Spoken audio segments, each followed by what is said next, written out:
Assalamualaikum warahmatullahi wabarakatuh.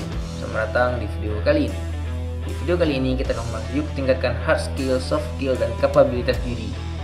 Nah, mungkin di antara teman-teman semua sudah ada yang tahu nih apa sih itu hard skill, soft skill, dan kapabilitas diri, ataupun sudah tahu sedikit lah tentang ketiga hal ini. Mungkin aku bukan orang yang sangat ahli di ketiga hal ini ataupun banyak tahu lah tentang hal ini.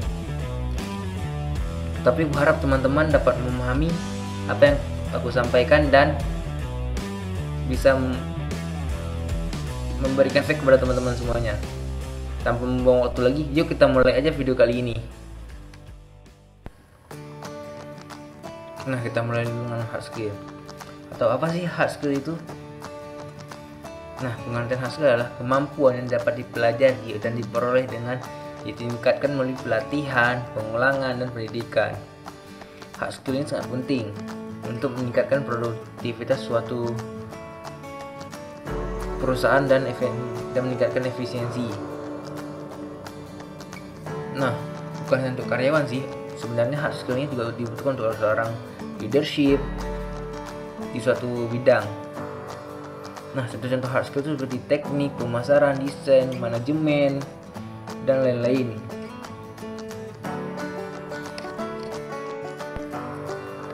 Nah, bagaimana sih cara meningkatkan hard skill? Yang pertama itu praktik secara teratur.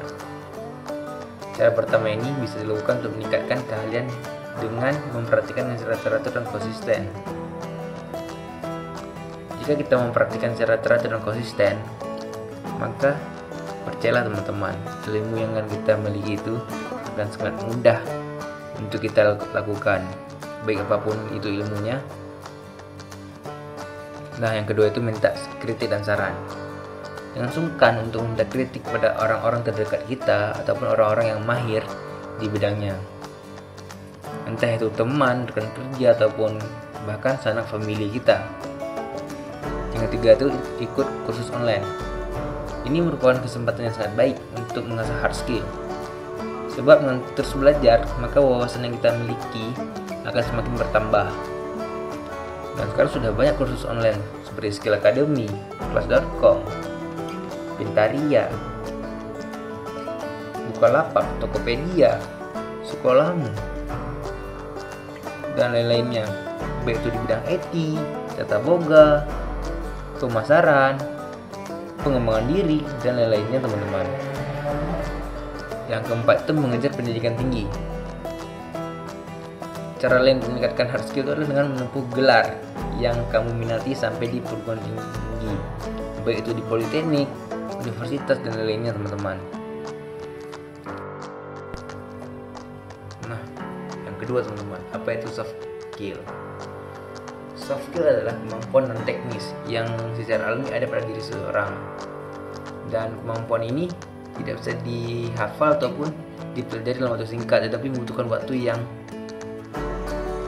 lama dan kedisiplinan yang tinggi.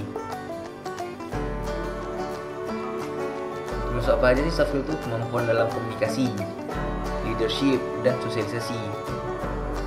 Dan atribut soft skill itu meliputi nilai yang dianut, motivasi, perilaku, kebiasaan, karakter, dan sikap.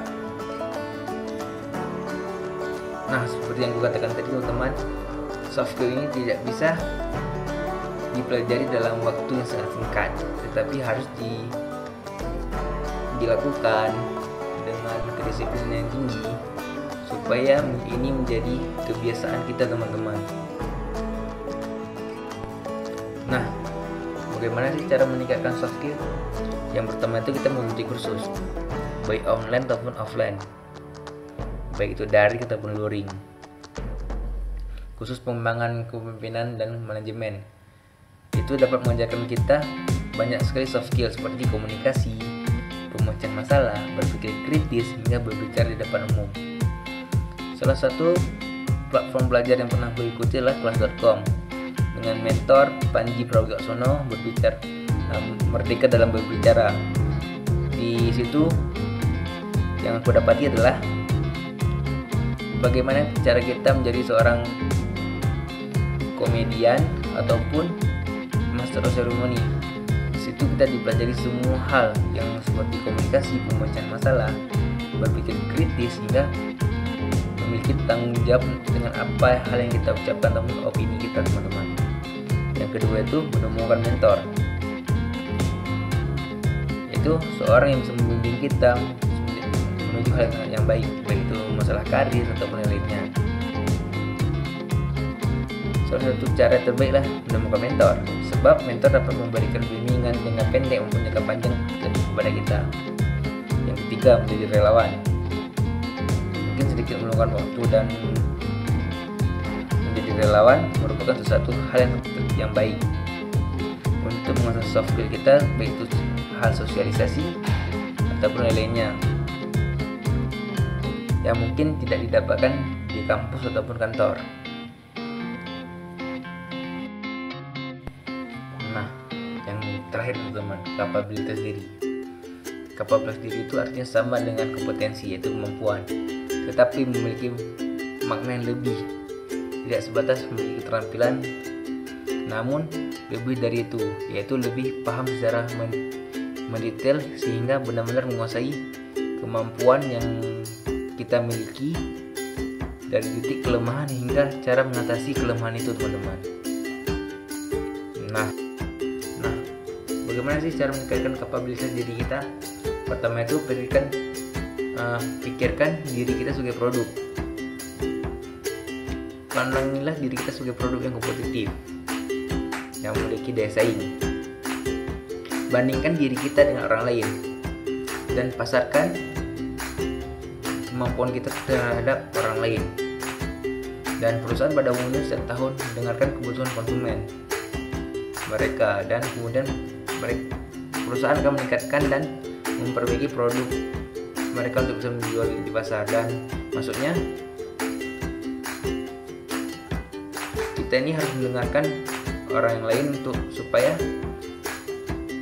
kita bisa meningkatkan kemampuan kita, teman-teman, dan kita bisa memperbaiki hal apa aja yang kurang, dan itu kan sangat bagus untuk kemampuan diri kita, teman-teman. Dan ketiga, memiliki tanggung jawab yang besar. Kita bisa menerima tanggung jawab yang besar, tapi kita harus memiliki rasa tanggung jawab yang tinggi. Dan jangan pernah membuat alasan untuk menyalahkan diri sendiri, tetapi cari cara agar kita tahu di mana kesalahan kita dan kita mau memperbaikinya. Dan ketiga, seperti yang gue katakan tadi, perbaiki sedikit demi sedikit. Jika rutin dan mencapai 1/10 dari 1% dari hal yang kita lakukan, kesalahan yang kita lakukan, maka itu akan berdampak sangat baik untuk diri kita. Yang keempat, memiliki tujuan. Setelah kita mengetahui kekurangan kita dan kita mau meningkatkannya, kita harus tahu sampai mana kita akan meningkatkannya. Jika tidak, kita tidak akan tahu sampai mana batas yang harus kita tingkatkan ataupun apa yang harus kita perbaiki terhadap diri kita ini, teman-teman. Nah, mungkin sampai di sini dulu pembelajarannya. Semoga bermanfaat untuk diri aku sendiri dan teman-teman tentunya. Jangan lupa share ke sosial media kalian. Jangan lupa subscribe, like, komen, dan bunyikan notifikasinya supaya teman-teman bisa tahu video terbaru aku. Dan jangan lupa tinggalkan jejak di kolom komentar biar semakin semangat lagi nih buat videonya. Baik, sampai di sini dulu. Assalamualaikum warahmatullahi wabarakatuh.